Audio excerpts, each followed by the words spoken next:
How to connect your Trust wallet to Pancakeswap. Hey everybody, welcome back to our official help desk. In today's video, I'm going to show you step-by-step process of how you can connect your Trust wallet to your Pancakeswaps. So without any further ado, let us get started.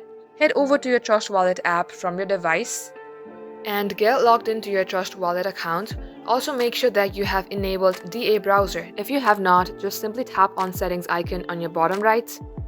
Then you will see the app browser. Tap onto it and enable the option.